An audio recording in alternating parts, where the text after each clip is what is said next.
lehitimo po na siya ay isang estudyante sa isang private school. Sampaguita girl na itinaboy ng isang gwardya sa isang mall sa Mandaluyong City. Lehitimong estudyante at hindi miyembro ng sindikato ayon sa Mandaluyong Pulis. Gwardya sa viral video, hindi pa rin nagre-report sa sosya. Allegation of foul play is always there. That's why we're conducting an autopsy. Ang gulong foul play sa pagkamatay ng OFW na si Jenny Alvarado sa Kuwait, hindi isinasantabi ng Department of Migrant Workers. The reason that we are doing this is ginawa na natin lahat upang ibaba ang presyo ng bigas. Ngunit the market is not being allowed to work properly. Rekomendasyong pagdedeklara ng food security emergency sinang-ayunan ni Pangulong Ferdinand Marcos Jr. But I don't think that now is the time to go through that. Mga hakbang upang patalsikin sa pwesto si Vice President Sara Duterte, muling ni-reject ni Pangulong Ferdinand Marcos Jr. Kailangan muna naming baguhin yung election management system. Lagyan siya ng add feature bago pa po kami makapagdagdag ng pangalan. Proseso ng pagsira sa mga unang naimprentang balota para sa 2025 elections sinimula na. Amended election management system para sa 2025 elections, target matapos bukas. The actions they are taking now are deeply destabilizing. They are forcing us to take counteractions because we have commitments to the Philippines. Di makatwirang pagkilo sa Taiwan at Pilipinas, dapat iwasan ng China ayon sa papasok ng US administration.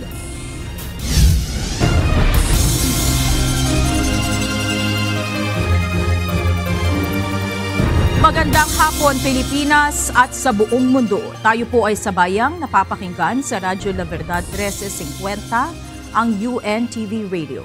Una sa ating mga balita. Hindi miyembro ng sindikato si Sampaguita Girl na itinaboy ng security guard sa harap ng isang mall sa Mandaluyong. Ayon kay Mandaluyong Chief of Police, Police Colonel Mary Grace Madayag, totoong estudyante si Sampaguita Girl at nag-aaral ito sa isang pribadong eskwelahan sa Maynila. Ito ang balita ni Lea Ilaga. Kagabi po, na-locate namin at na-identify po yung bata. Pero ika-clarify lang po namin na hindi na po siya minor. Siya po ay isang 18 years old na babae at kasalukuyan po, lehitimo po na siya ay isang estudyante sa isang private school. At napuntahan nga po namin sa bahay nila doon sa Quezon City at talagang yung pagbebenta po ng sampaguita, ayun po ang ikinabubuhay ng pamilya. Pinasinungalingan ng Mandaluyong Pulis ang mga lumalabas sa social media na miyembro umano ng sindikato si Sampaguita Girl. Ayon kay Mandaluyong Chief of Police, Police Colonel Mary Grace Madayag, totoong estudyante ang babae. Subalit lumang uniforme ang suot nito ng araw na itaboy siya ng gwardya ng isang mall sa Mandaluyong City. Nagkataon na on that day, yun ang suot niya dahil pambahay niya na ngayon. Kumbaga ipinapalit niya pagkagaling niya sa eskwela. But there are times din na naka-t-shirt siya. Nagkataon na since pambahay niya na yun ang suot niya that time na nangyari ang insidente. Sinabi ni Colonel Madayag, medtech student at scholar ito na isang pribadong eskwelahan sa Maynila. Aniya, hikaho sa buhay ang pamilya ni Sampaguita Girl. Base sa obserbasyon ng Mandaluyong Pulis nang puntahan ang mga ito sa bahay.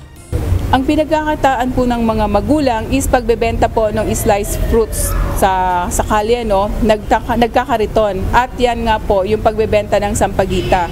At yung nga po, nabanggit ko kanina, nakaka-demolish lang ng bahay nila. So yung pinag-ipunan nila na tuition fee sana nila, kasi 50% na lang naman ang binabayaran nila sa kanyang school Yung pinag-ipunan na pang tuition fee is napunta doon sa pagbili ng rights na bahay, I think 4x4 lang yung bahay na binili nila para meron silang matirahan.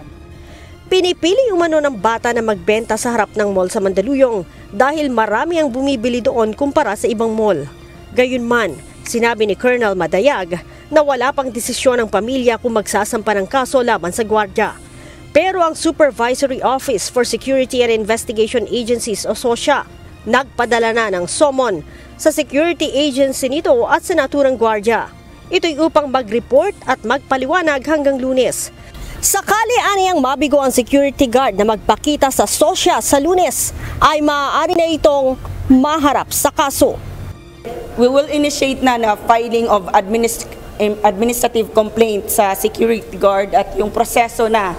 Ibig sabihin after that, pasasagutin na po sila ng kanilang counter affidavit para po doon malalaman po natin nga kung merong liabilities both the security guard and the security agency.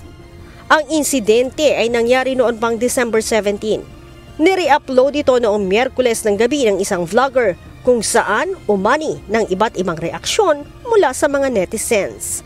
Leia Ilagan, UNTV, News and Rescue.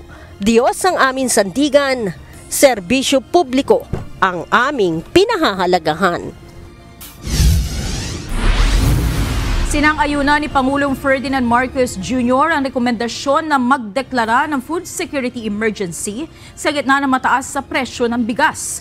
Samantala, inilarawan naman ng Pangulo ang 2025 national budget na suboptimal o mababa sa kinakailangan ng gobyerno. Ito ang balita ni Nel Maribuhok. The reason that we are doing this is ginawa na natin lahat upang ibaba ang presyo ng bigas. Ngunit the market is not being allowed to work properly. Hindi nasusundan ang demand and supply curve.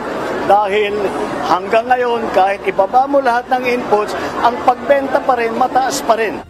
Hindi na mapipigilan ang pagdedeklara ng food security emergency. Ayon kay Pangulong Ferdinand Marcos Jr., ginawa na ng gobyerno ang lahat upang mapababa ang presyo ng bigas, ngunit mataas pa rin ang halaga nito sa merkado.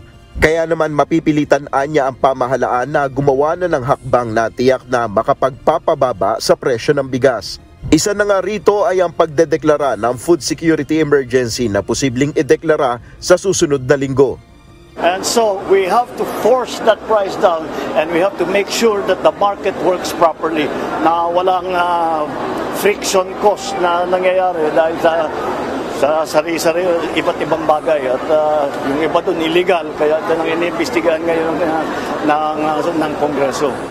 Sa ilalim ng bagong naisabatas na Agricultural Tarification Act, ang Department of Agriculture sa rekomendasyon ng National Price Coordinating Council ay maaaring magdeklara ng food security emergency upang masolusyonan ang kakulangan ng supply o hindi pangkaraniwang pagtaas ng halaga ng bigas. Dahil sa food security emergency, papayagan ang National Food Authority na ilabas nito ang mga nakaimbak na bigas sa merkado. Samantala, inilarawan naman ng Pangulo ang 2025 national budget na suboptimal o mababa sa kinakailangan ng gobyerno. Perhaps the budget as was passed, you could describe it as suboptimal, but we are remedying that situation. Ayon kay Pangulong Marcos Jr., ilang mga sektor na may kakulangan ng pondo ang hinahanapan na ng paraan ng gobyerno upang mapunan. Ito ay upang maiwasan na rin ang malaking problemang maaaring idulot ng kawalan ng budget. Well, let me put it simply. Ang ginagawa natin ay yung mga masyadong nawala sa NEP, sa National Expenditure Program, na hindi na nabigyan ng pondo, ay hinahanapan namin ng mga savings para maibalik ang mga pondo yan, kagaya sa edukasyon, kagaya sa health, kagaya mga pabahay. Sa nakalipas na mga araw, pinulong ng Pangulo ang ilang ahensya ng pamahalaan. Iniutos ng Pangulo ang pagbabalik ng tinapyas na pondo ng Kongreso sa ilang mahahalagang programa o proyekto ng administrasyon. Isa na rito ang tinapyas na 400 million pesos sa branding and promotions ng Tourism Department. Nel Maribuhok, UNTV News and Rescue. Diyos ang aming sandigan, serbisyo publiko ang aming pinahalagahan. Nananatili ang posisyon ni Pangulong Ferdinand Marcos Jr. kontra sa impeachment ni Vice President Sara Duterte. Ayon kay PBBM, wala sa timing ang pagsusulong nito. Ito ang balita ni Jed Neresina.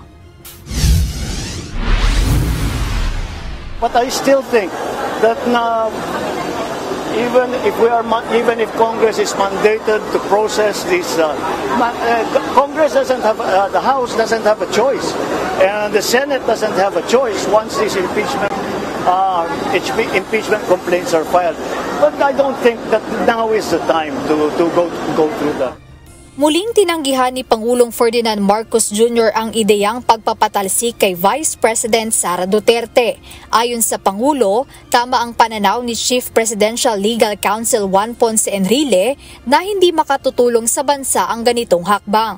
Sa social media post ni JPE, kinwestiyon nito kung kaya bang amyendahan ng isang religious organization ang konstitusyon o suspindihin ang mga probisyon nito sa pamamagitan ng dami ng kanilang miyembro o kung nakahanda ba ang gobyerno na isakripisyo ang rule of law para sa isang tao o grupo ng mga tao. Iginiit ni Enrile na legal na proseso ang impeachment batay sa konstitusyon at malaking pinsala ito kung susundin ang lohika sa ginawang rally ng isang religious group.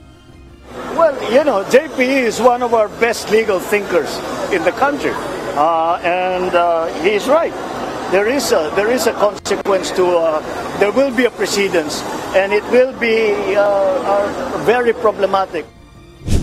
Naniniwala naman ang dating Presidential Legal Counsel ng Duterte Administration na sa kabila ng tila mabagal na pag-usad ng mga reklamo laban kay VP Sara, isusulong pa rin sa Kamara ang mga hakbang upang mapatalsik ang Vice Presidente. Tuloy yan. Tuloy. Kaya lang yun. Medyo i-postpone muna natin. Postpone. Hindi mo sabi nila. Pero gano'ng interesado kasi takot yata na... Gano'ng katagal? Baka naman 2027 na. Mo sila, pero tutuloy nila yan. Unless there will be a change of present dispensation. Duda naman ni House Deputy Minority Leader at ACT Teachers Party List Representative Franz Castro, maaaring isa sa dahilan ng pagdadalawang isip ng mga mambabatas na suportahan ang impeachment complaints ang grand rally na isinagawa ng isang religious group nitong nakaraang araw. Well, baka may natatakot dahil umaasa sila na itong so-called solid vote or black voting ng Iglesia ni Cristo ay makaapekto doon sa kanilang boto sa darating na eleksyon. Ibig sabihin, gaya ng sinasabi ni Kong Castro, yung mga iba medyo tumitimbang, baka natatakot. Kasi nga, alam mo, yung 1.8 million, masyadong malaki yun. Hindi mo pwedeng ibaliwala yun. Kasi alam mo naman mga Pilipino, pag nakita nila ganun karami ang kontra, pwedeng sumama yan. Jed Neresina, UNTV News and Rescue. Diyos ang aming sandigan, serbisyo publiko ang aming pinahahalagahan. Nagkukumahog na ang Commission on Elections o COMELEC para matapos bukas ang amended o bagong Election Management System o EMS para makasunod ito sa inilabas na kautusan ng Korte Suprema. Target naman na mailabas ang bagong ballot face template o itsura ng mga balota sa Martes ng susunod na linggo. Sinimulan na rin ang proseso ng pagsira o recycling sa naunang inimprentang mga balota na hindi magagamit sa darating na halalan sa Mayo. Ito ang balita ni Dante Amento. Kailangan muna naming baguhin yung election management system. Lagyan siya ng add feature bago pa po kami makapagdagdag ng pangalan. Puspusan ang pagtatrabaho ng Commission on Elections o COMELEC para baguhin o magkaroon ng amendment sa Election Management System o EMS kaugnay ng 2025 elections. Ang EMS ay mahalagang parte ng eleksyon dahil ito ang nagpapatakbo pagdating sa layout o template ng balota at mismong pag-iimprenta ng balota.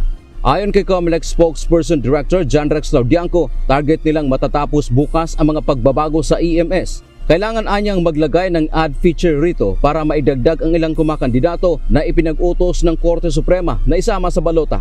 Hindi kami makapagdadagdag ng pangalan basta-basta. Yung pinadadagdag na pangalan ng Korte Suprema na 5, isang senatoriable, 4 na local candidates, kailangan muna naming baguhin yung election management system.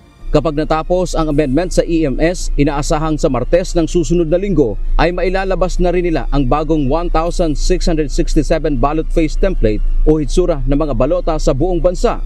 Bawat balota ay may sariling serial number at kakaibang feature na hindi pwedeng gayahin. Dito makikita na ang 5 kumakandidato na ipinag-utos ng Supreme Court na isama.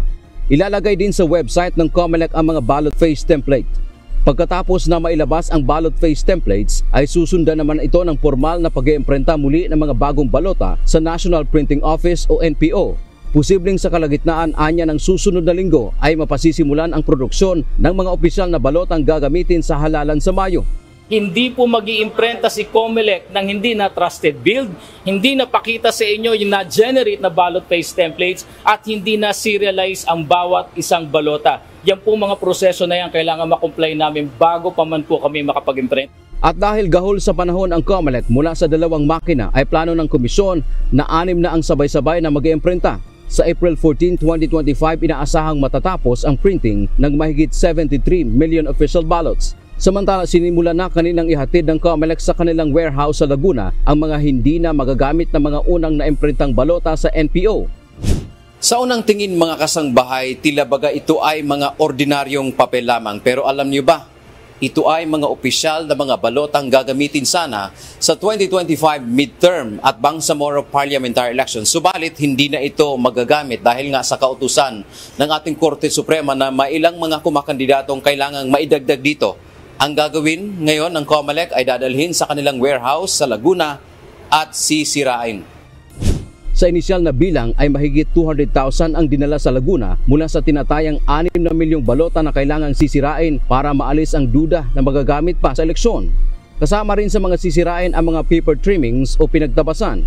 Dito po sa National Printing Office, nakita nyo maliit po ang facility natin. Kailangan po mabakante namin ang lugar na yan para pag nagsimula muli tayo ng pag-iimprenta, may lugar po kami na paglalagakan ng balota. Pero bago ito dadalhin sa Laguna kasama sa proseso ay kailangan muna bibilangin isa-isa at idadaan sa automated counting machines o ACMs ang mga balota para malaman kung ilan ang tinatawag na good or rejected ballots.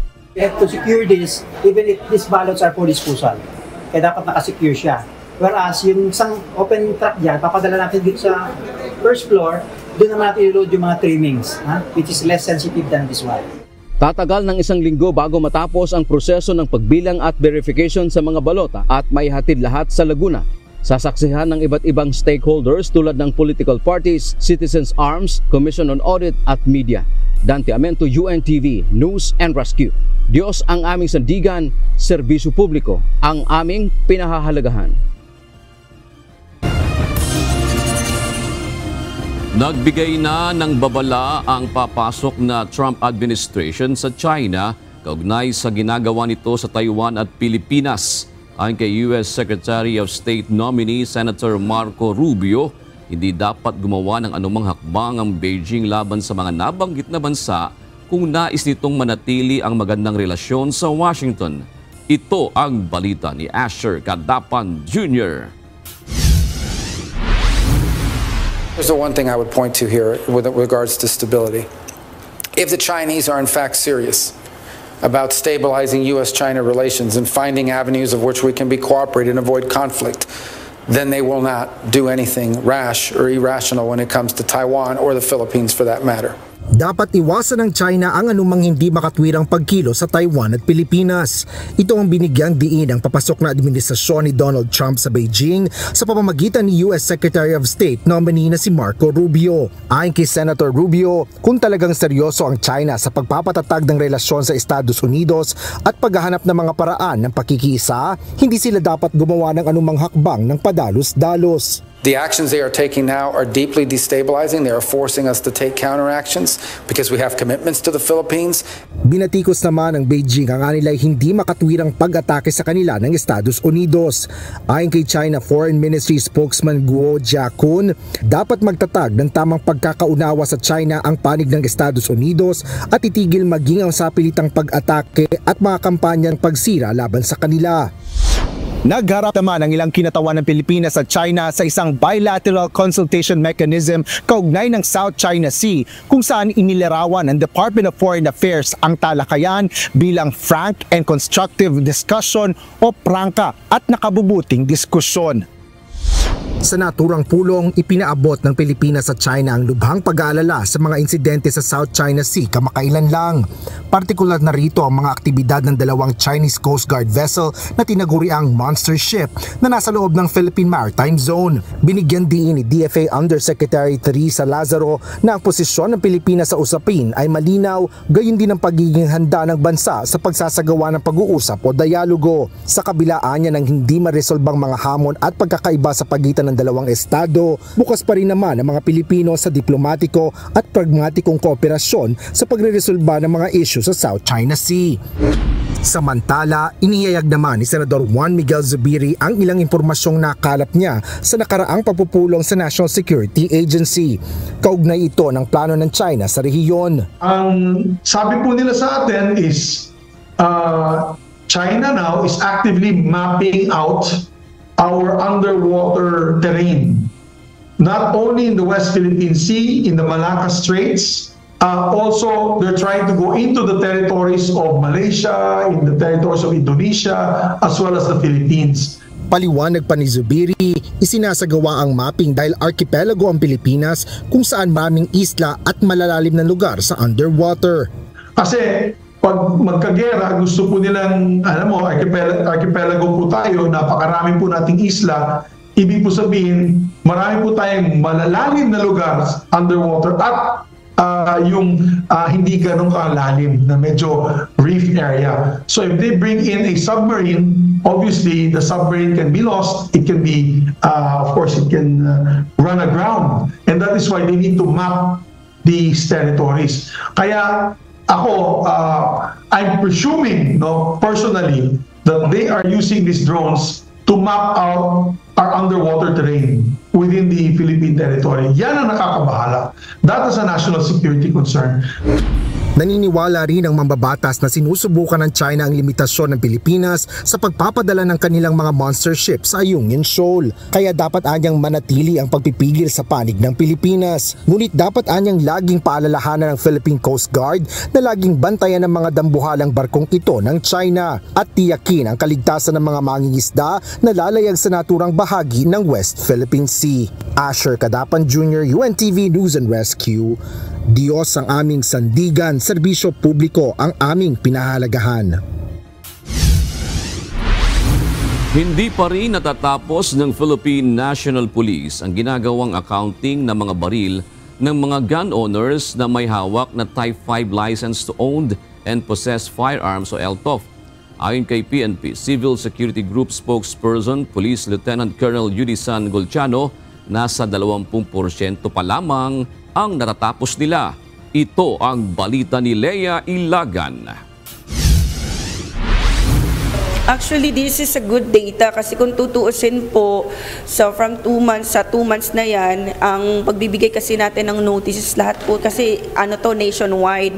Nasa 406 pa lamang sa 2,213 na mga lisensyadong gun owners na mayroong Type 5 na License to Own and Possess Firearms o LTOP ang napupuntahan ng mga pulis sa isinasagawang accounting ng mga baril.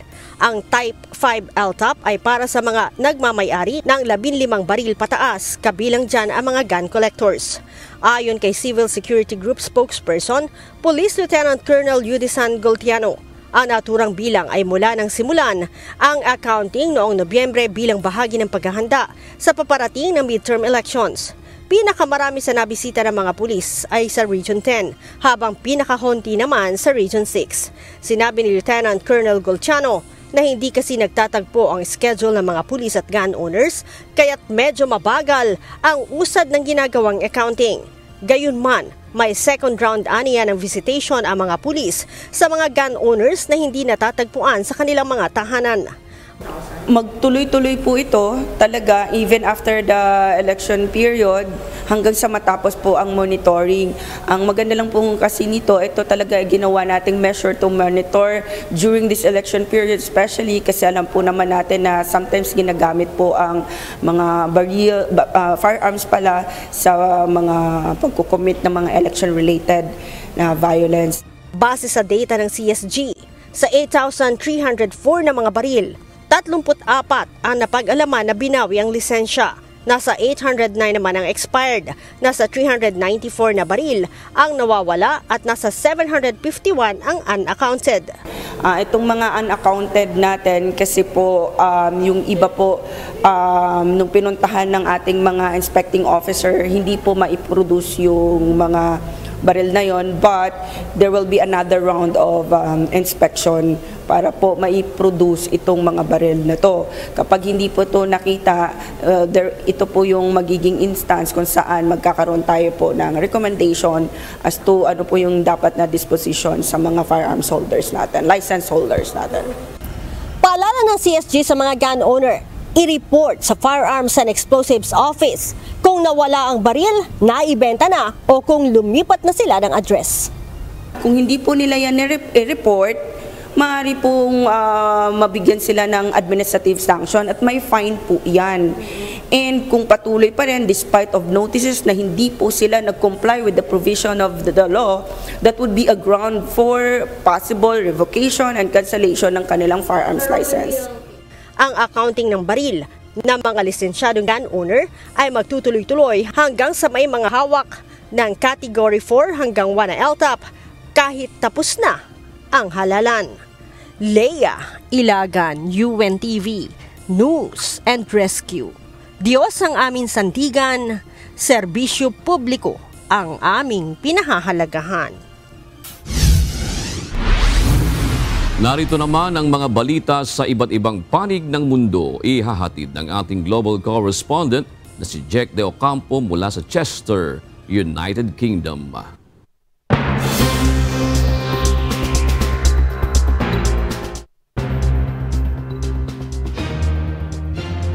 Nagbigay pugay si President Biden sa mga sundalo sa farewell ceremony nitong Huwebes. Niling niya sa mga ito na alalahanin ang kanilang sinumpaang tungkulin. Pinarangalan ni Defense Secretary Lloyd Austin C. Biden at ang First Lady ng Distinguished Public Service Medals. Pinuring ni Biden ang mga tropa sa kanilang tapang at dedikasyon sa mga misyon sa mga bansa mula sa Afghanistan hanggang sa Ukraine at Middle East. Ipinangako rin niya ang suporta sa mga veterano at niling sa US troops na patuloy na isabuhay ang American values. Serving as your Commander-in-Chief has been the greatest honor of my life. While I'm deeply grateful for your thanks and affection, I'm here to thank you. Thank you for your service to our nation and for allowing me to bear witness to your courage, your commitment, your character. Magiging pinakamalamig ang inaugurasyon ni President-elect Donald Trump sa Lunes, January 20.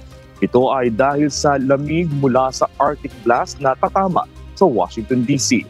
Ito ang balita ni Noel Poliato. This will be my final address to you from the American people from the Oval Office, from this desk as President. Matapos ang farewell address ni President Joe Biden, naghahanda na ang Estados Unidos para sa inauguration ni President-elect Donald Trump. Sa pagtaya ng National Weather Service, magiging malamig at mahangin sa araw ng inaugurasyon dahil sa lamig mula sa Arctic na magdadala ng temperatura sa low 20 degrees Fahrenheit na halos 20 degrees na mas mababa kaysa normal. Inaasahan itong magiging pinakamalamig na inaugurasyon simula noong 1985 nang maganap ang pangalawang inaugurasyon ni President Ronald Reagan sa 7 degrees Fahrenheit. Mayroon ding inaasahang hangin na umaabot mula 10 hanggang 20 miles per hour at ang pagbugso na maaaring umabot sa 30 miles per hour. Dahil dito, maaaring bumaba ang wind chill ng hanggang single digit sa gabi. Mayroong posibilidad ng ulan at nyebe sa linggo, ngunit inaasahang mananatiling malamig at mahangin ang araw ng inaugurasyon. Umaabot din ang Arctic blast mula Canada papunta sa northern at central US na posibleng magdulot ng temperaturang 30 degrees Fahrenheit, mababa sa karaniwan sa mga lugar na ito. Samantala, umaasa ang marami sa success ng Trump administration, kasama na si President Biden. And I wish the incoming administration success because I want America to succeed. That's why I've held my duty to ensure a peaceful and orderly transition of power, to ensure we lead by the power of our example. Sa gitna ng malamig na panahon, naghahanda ang Estados Unidos para sa panibagong kabanata ng kanilang kasaysayan sa panunumpa ni President-elect Donald Trump. With your help, we will restore America's promise and we will take back the nation that we all love so much. We are one people, one family, and one glorious nation under God. Together, we will fight, fight, fight, and win, win, win. We will make America great again. Noel Poliarco, UNTV News and Rescue. Diyos ang aming sandigan, serbisyo publiko ang aming pinahahalagahan.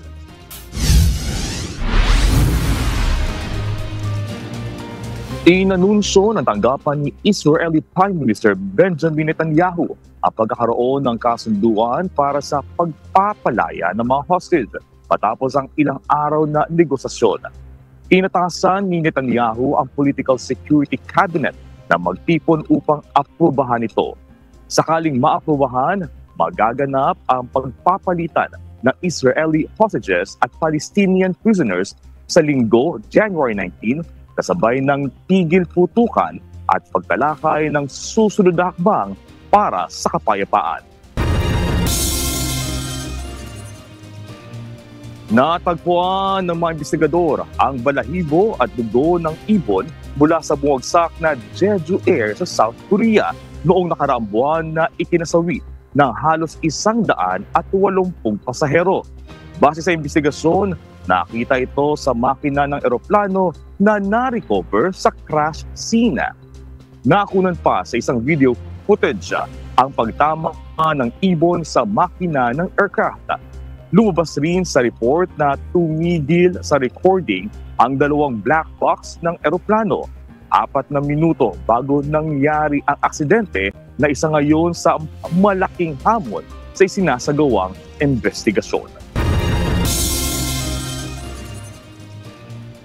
Pinirmahan ni UK Prime Minister Sir Keir Starmer ang 100 taong kasunduan sa Ukraine upang magbigay ng tuloy o magpatuloy na suporta sa kabila ng digmaan.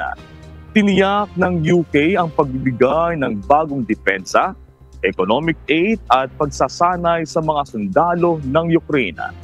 Pinuri ni President Volodymyr Zelensky ang suporta ng UK, lalo na sa harap ng pangambang mababawasan ang tulong mula sa US. Ayon kay Starmer, ang kasunduan ay magpapalakas sa seguridad ng Ukraine laban sa mga pag-atake ng Russia. At yan ang mga balita mula sa iba't ibang panig ng mundo. Mula dito sa Chester, United Kingdom. Ako si Jeff De Ocampo. Magandang gabi.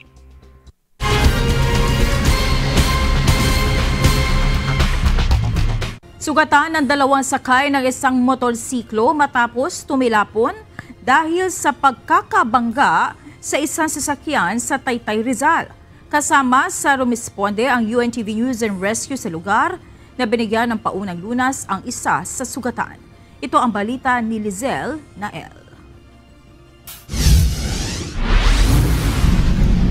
Kasalukuyang nag-iikot ang UNTV News and Rescue Team nang madaanan ng isang aksidente sa Cabrera Road, Hapay na Mangga, Barangay Dolores, Taytay, Rizal, mag-aalas 2 ng madaling araw kanina. Tumilapon sa gitna ng kalsada ang 2 sakay ng motorsiklo nang makasalpukan ang kasalubong na sasakyan. Walang mali ang babaeng angkas ng motorsiklo ng lapitan ng team, kaya naman kaagad inassess ng grupo at nilapatan ng paunang lunas. Nagtamo ito ng bukol sa ulo, noo, gasgas sa magkabilang paa, sa kaliwa at kanang kamay, hiwa sa labi at pamamaga sa kanang siko at kaliwang binti. Kinilala ang biktima na si Ira May Cruz, 22 anyos sa taga Taytay, Rizal. Dinala ng rescue team sa Manila East Medical Center. Nakilala naman ang driver ng motorsiklo na si Jeffrey Abaygar, 20 anyos sa taga Angono, Rizal, na dinala naman ng Barangay Dolores Fire and Rescue Unit sa East Avenue Medical Center. Ayon sa rider, pauwi na sana sila at galing sa isang kasiyahan sa Antipolo nang makasalubong nila ang kotse. Wala namang natamong injury ang driver ng sasakyan. Ayon sa Barangay Public Safety Office, laging may nangyayaring aksidente sa naturang lugar. Maraming beses na ho. Yan nga ho isang problema namin dito. Sana ho pang mag-ingat sila kasi maraming mga na-aksidente rito. Lizel Nael, UNTV News and Rescue. Diyos ang aming sandigan, serbisyo publiko ang aming pinahahalagahan.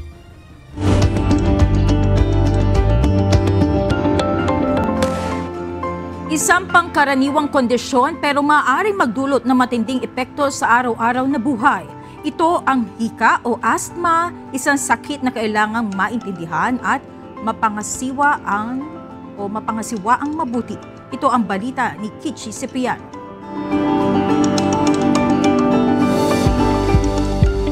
So basically, yung asthma, it's a disease of the lungs, no, sa baga. So it affects the airways o yung daanan ng hangin. So ang nangyayari po doon ito ay kumhipot or lumiliit, and there's also increase in production ng mucus or yung plema na tinatawag. Isang kondisyong maaaring magdulot ng malaking pagbabago ng takbo ng buhay ng isang tao kung hindi mabigyan ng tamang control management. Ito ang asthma, isang sakit sa baga na nagdudulot ng pagkipot ng daanan ng hangin at labis na produksyon ng plema. Ayon kay Dr. Annie May Gustilo, isang pulmonologist mula sa Makati Medical Center, mas karaniwang makikita ang hika sa mga bata. Ngunit maaari rin itong maranasan ng mga adults, lalo na kung naapektuhan ng iba't ibang triggers.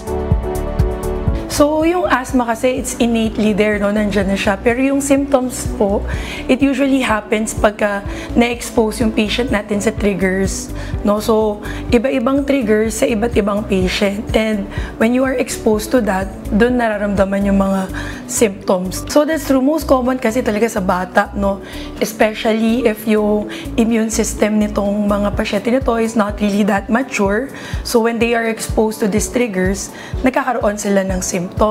Hindi lahat sa bata, meron din po tayong tinatawag na adult onset. So usually naman this is triggered by most probably smoke, or kung nandun sila sa trabaho nila, or if they are doing cigarette smoking. So iba-ibang kaso. Aniya, sa kabila ng mga limitasyon na maaaring idulot ng hika, posible pa ring mamuhay ng normal ang isang taong may asthma basta't maayos ang pamamahala nito. Paalala rin ni Dr. Gustilo, mahalagang kumonsulta agad sa doktor kung nakararanas ng mga sintomas ng hika.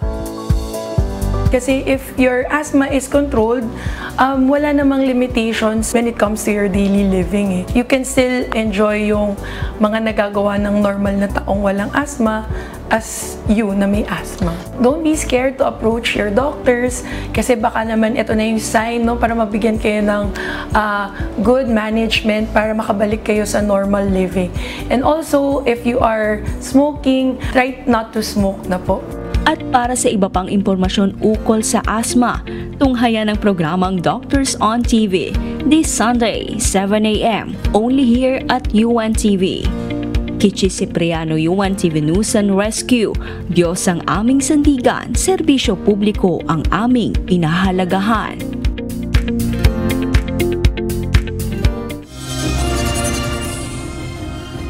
Nangako ang Department of Human Settlement and Urban Development na tatapusin na nila ngayong taon ang problema sa pabahay na inilaan sa mga naging biktima ng Super Typhoon Yolanda, mahigit isang dekada na ang nakararaan. Kanina pinangunahan ni PBBM ang pamamahagi ng mahigit 3,000 housing units sa Yolanda hit areas. Ito ang balita ni Nel Maribuhok. Ngunit ang ginawa natin ay ngayon nagbigay tayo ng konting pondo pa para yung mga NHA na ginawa na una na technically substandard ay inayos na at pwedeng magamit, inaayos ng mga local government, lalo na yung sa Tacloban. Sinolusyonan na ng Administrasyong Marcos ang mga itinuturing na substandard na mga pabahay na inilaan noon para sa mga biktima ng Super Typhoon Yolanda Mahigit 1 dekada na ang nakakaraan. Ayon sa Pangulo, inaayos na ang mga pabahay na ito para mapakinabangan lalo na ng mga taga-Tacloban. Ito ang inihayag ng Pangulo ng kanyang pangunahan ng pamamahagi ng 3,517 housing units sa Yolanda Heat Area sa Leyte, Samar at Biliran. Inatasan ng Pangulo ang mga kaukulang ahensya na patatagin ang mga pabahay na ito laban sa mga kalamidad.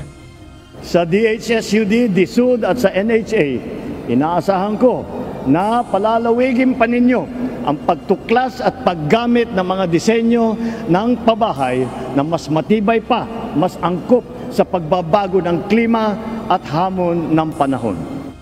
Tiniyak rin ni PBBM na magiging prioridad ng pamahalaan ang pagkumpleto sa mga proyektong makatutulong upang mabawasan ang pinsalang dulot ng kalamidad. Kahapon lamang, kausap namin ang kalihim ng DPWH upang busisiin ang kanilang mga pondo at proyekto. Tiyakin nila na lahat na ito, lalong-lalo na ang mga proyekto na makakatulong sa pagharap ng mga kalamidad ay maisasagawa ng maayos na plano at takdang oras. Tiniyak naman ng Department of Human Settlement and Urban Development o DSUD na tatapusin nito ang mga problema sa pabahay para sa Yolanda victims.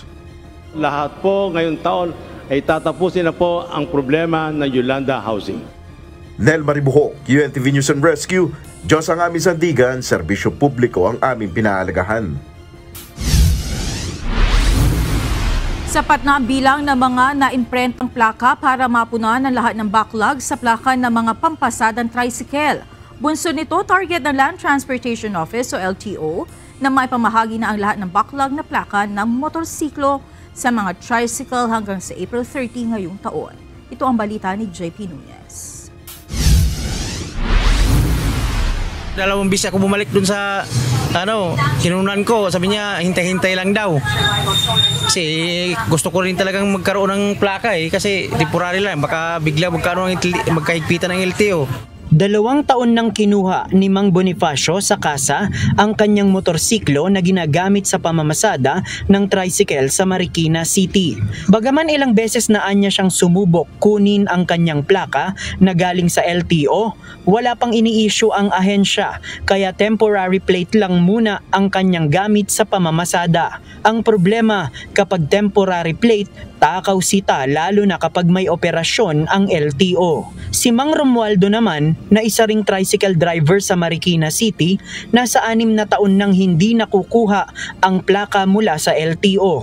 2018 hanggang ngayon hindi pa lumalabas yung plate number. Kasi pag ano ka ngayon ng panibagong motor, kumuha, may plate number na Mantalang yun sa amin, 2018 pa, wala pang lumalabas na plate number. Tulad ni Mang Bonifacio, pangamba rin anya ang dulot kapag pumapasada siyang temporary plate lamang ang gamit. Kasi temporary plate lang medyo nasisita pa kami. Hinahanapan kami bakit hindi pa lumalabas yung original na plate number talaga. Kasi totally pagka ang plate number, wala kami pangamba kasi tanaw na ng mga OPSS o LTO, hindi kami ganong masisita. Kasi time minsan nasisita kami ng LTO, bakit temporary plate pa rin ang motor ng namin, plaka. Ayon kay Land Transportation Office Chief Assistant Secretary Vigor Mendoza II, inatasan na niya ang mga regional directors ng ahensya upang kaagad na mai-release ang mga plaka ng tricycle. Ang target ng ahensya sa April 30 ngayong taon ay mabibigay na lahat ng pending na plaka. Ayon sa LTO, nakita nila na sapat naman ang inventory ng mga naimprentang plaka para makover ang lahat ng backlog sa plaka ng mga tricycle. Bibigyan ng LTO ng hanggang January 27 ang mga regional directors para magsumite ng kanilang mga distribution plan kung paano mapapabilis ang pamamahagi ng mga backlog na plaka. Sa opisyal na pahayag ni ASEC Mendoza, sinabi nito na bahagi ng catch-up plan ang hakbang na ito ng ahensya gaya ng kanilang pangako sa nakalipas. Sa huling datos ng LTO, nasa 9 na milyong mga plaka pa ng motorsiklo ang kanilang backlog kasama na ang dapat ibigay sa mga pampasadang tricycle. Kung sa April 30 ang deadline sa lahat ng mga tricycle, sa Hulyo naman ngayong taon ang target na deadline sa lahat ng mga single na motorsiklo. JP Nunez, UNTV, News and Rescue. Diyos ang aming sandigan, serbisyo publiko ang aming pinahahalagahan. Isang disbarment complaint ang isinampa sa Korte Suprema laban kay dating Pangulong Rodrigo Duterte dahil sa umunay sari-saring paglabag nito sa Code of Professional Responsibility ng mga abogado. Inihiling din ng grupo ng mga petitioner na suspindihin ito bilang abogado habang nakabinbin ang disbarment case. Ito ang balita ni Benedict Samson.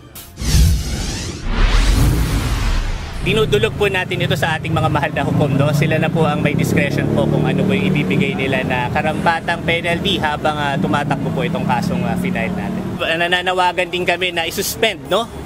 Sana yung lisensya habang pending yung aming case against kay Pangulong Duterte.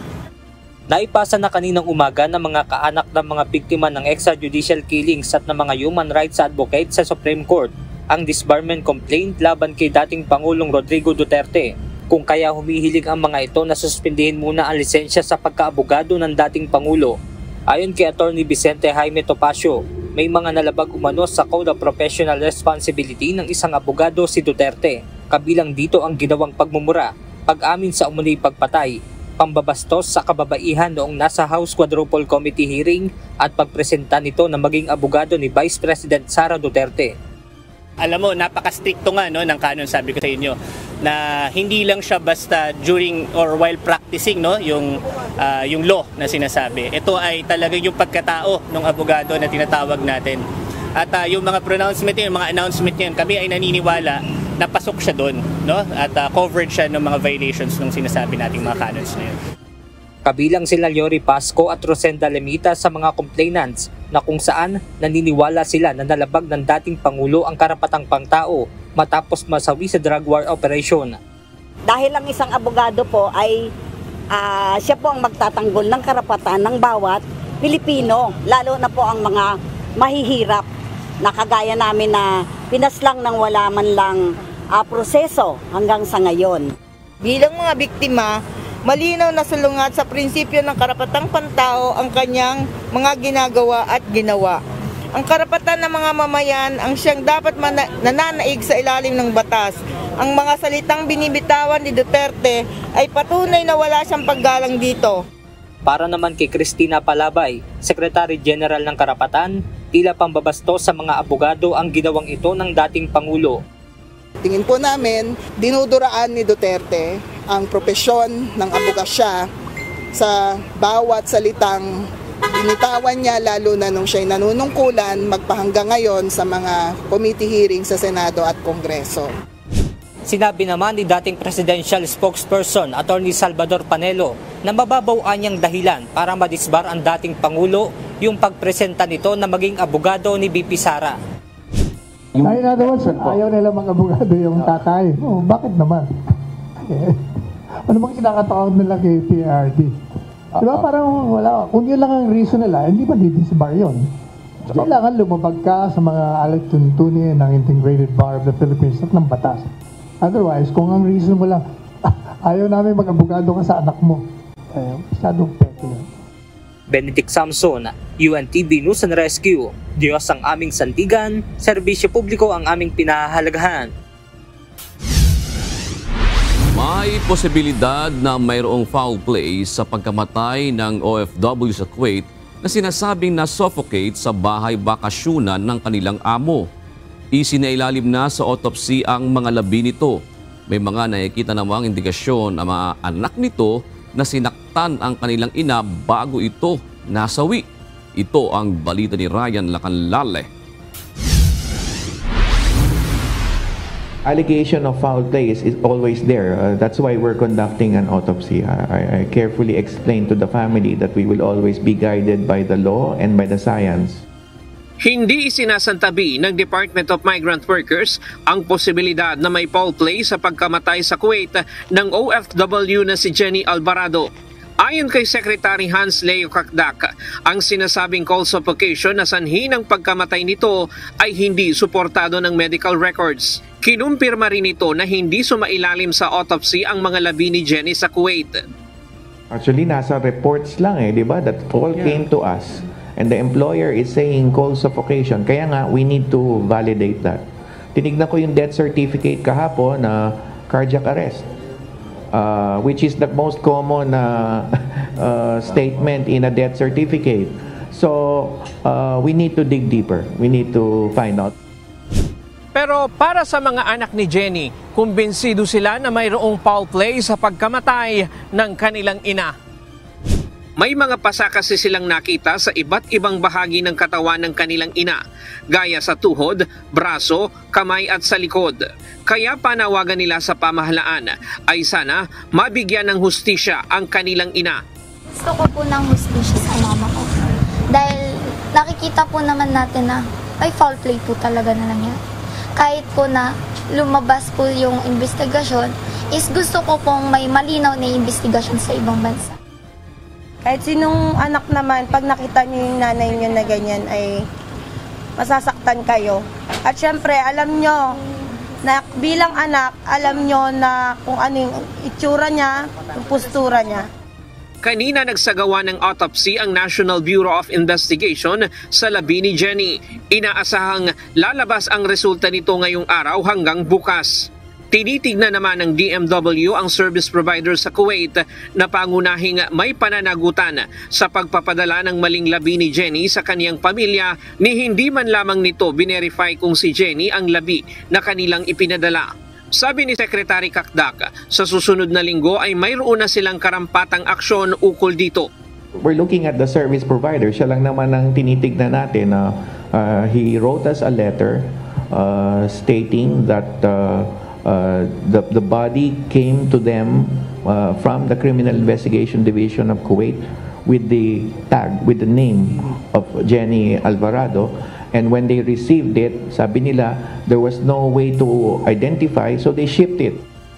My latest instruction to our labor attaché, we met yesterday, is to already send the necessary letter of demand to the cargo service provider.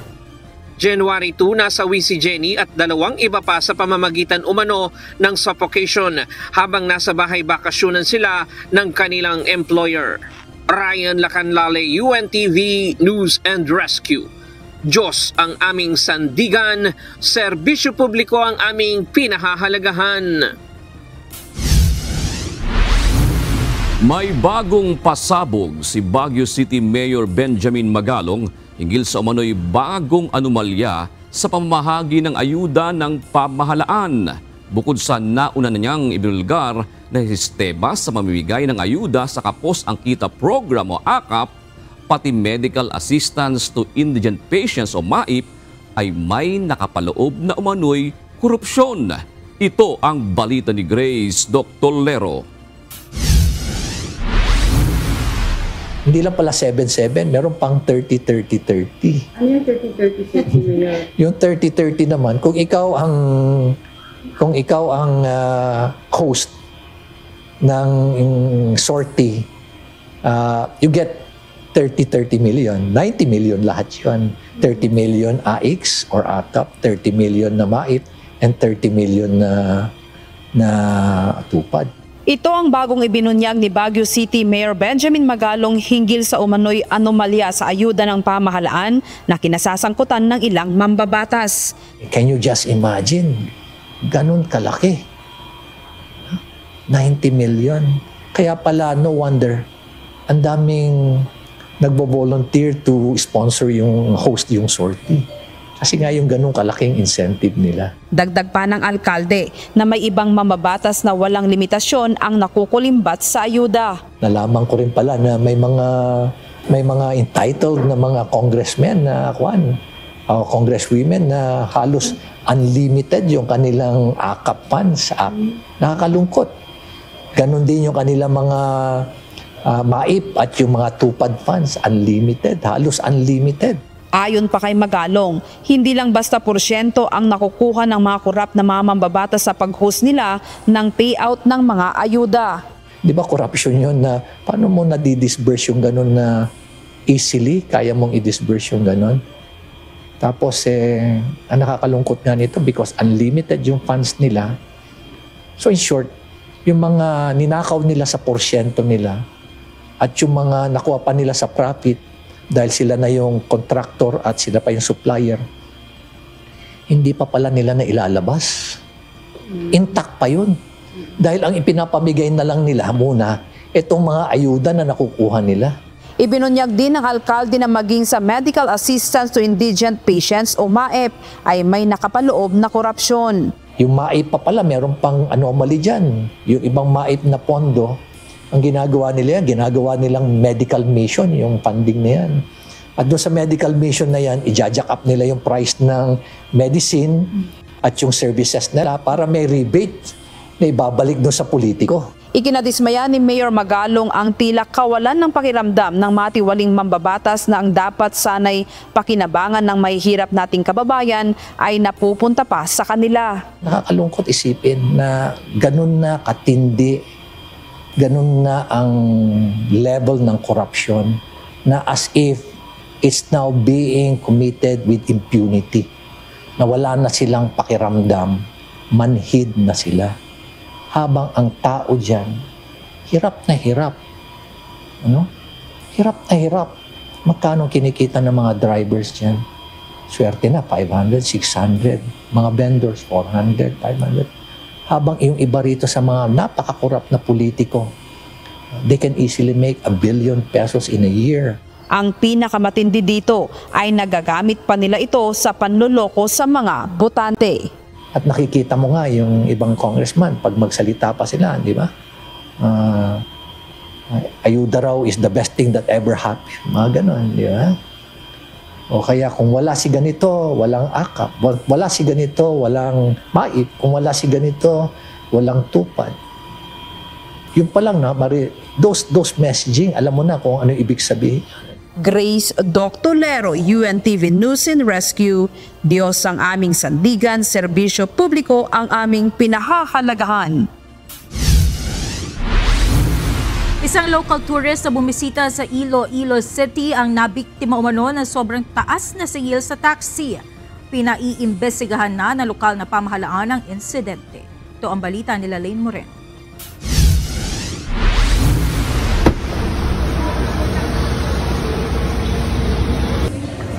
I am so dismayed na dito pala sa Iloilo, ang charge niya sa akin is 600 pesos from Zuri Hotel to the airport. Sabi ko, hindi kayo gumagamit ng meter dito. Hindi po daw.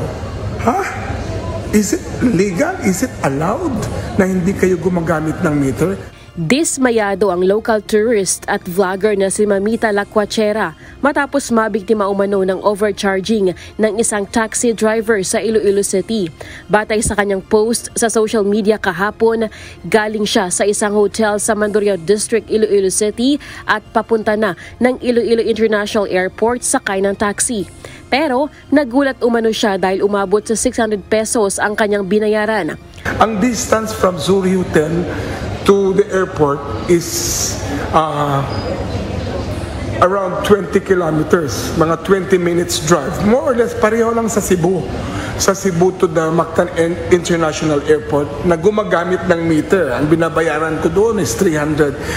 Ayon sa Land Transportation Franchising and Regulatory Board o LTFRB6, labag sa batas o maaaring may tuturing na overcharging ang pagsingil ng taxi driver ng 600 pesos kung hindi ito nakametro.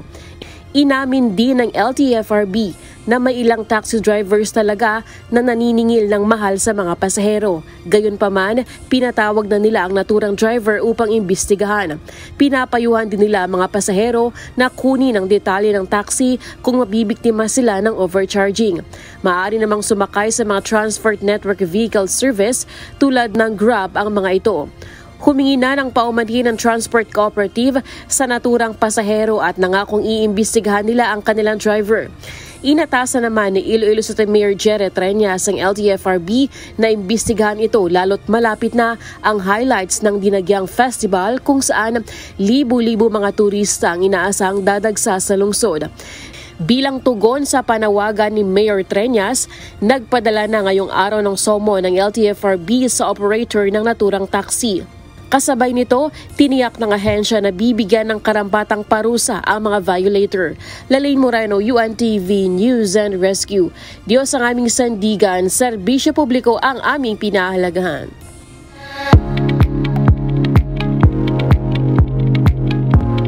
Sa linggo na ang inaabangang 10th Wish Music Awards na idaraos sa Smart Araneta Coliseum. Dito bibigyan parangal ang iba't ibang OPM artists na nominado sa iba't ibang kategory. Ilan sa mga ito ang Wish Pop Song of the Year, Collaboration of the Year, Breakthrough Artist of the Year, Wish Group of the Year at marami pang iba. Kasama rin dito ang mga pararangalan ng KDR Icon for Musical Excellence at KDR Icon of Music and Philanthropy Award. Samantala, kasama rin sa mga aabangan sa linggo ang performances ng ilang sikat na OPM artists.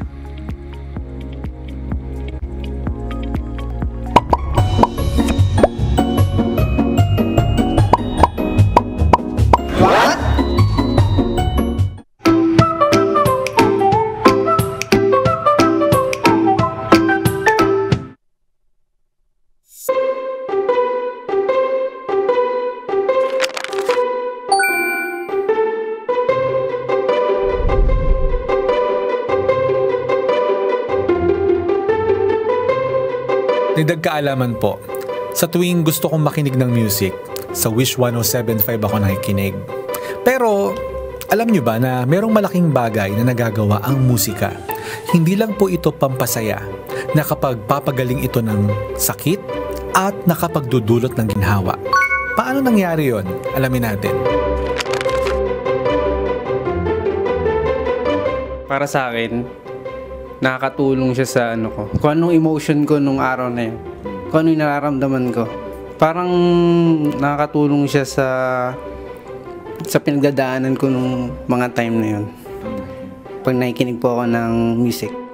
Kaya nakikinig ako ng music kasi mas nakakapag-isip ako ng maayos pag clouded na yung isip ko. Mostly gusto ko meaningful yung music. Ayon sa research, ang musika ay may kakayahang bawasan ng stress, anxiety at depression. Pero teka, may mas matindi pa. Pwede itong makatulong sa mga may malulubhang sakit. Studies show that music therapy can help reduce pain in cancer patients and improve their quality of life. Nakakatulong ito sa relaxation at pain management habang sumasailalim sila sa chemotherapy o radiation therapy.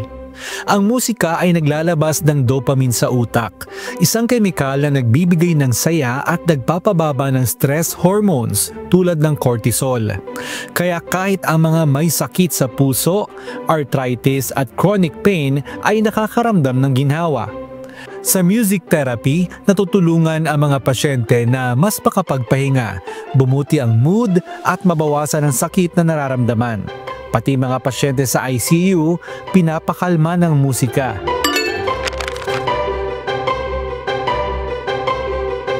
Kaya, ano man ang pinagdadaanan mo, magpatugtog ka na ng musika at baka ito na ang kaginhawaan na hinahanap mo. Sana po may natutuhan kayo at laging tatandaan, mapalad po ang tao na nakakasumpong ng karunungan at ang tao na nagtatamo ng kaunawaan.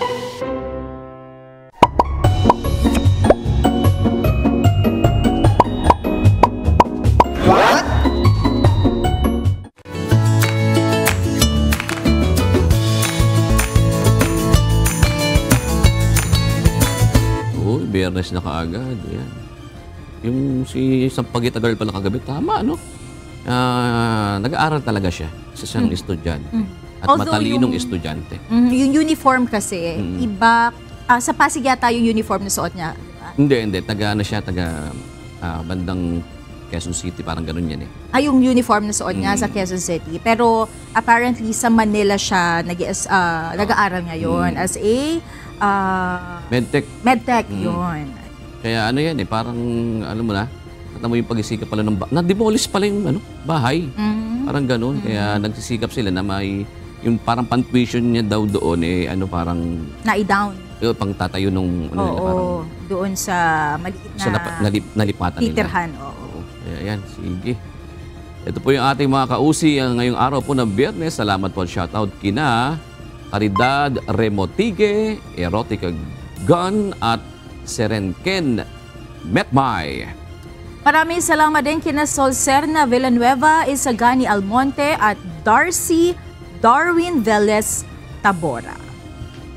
Samantala mga kasambahay, kung may mga istorya po kayong nais balikan sa Ito Ang Balita, pwede niyo po ito muling mapanood sa aming mga official social media account. Magtungo lamang po sa UNTV News and Rescue YouTube channel at i-click ang subscribe button. Gayon din sa aming Facebook at TikTok accounts. Mapapanood nyo rin po rito ang iba pang news programs ng UNTV, pati na iba pang video ng nag-iisang public service channel. Kaya subscribe, like, and share. Narito naman ang salita ng Diyos na ating sandigan mula sa aklat ng awit 103 at 14 na nagsasabi, sapagkat nalalaman niya ang ating anyo, kaniyang inaalaala na tayo'y alabok.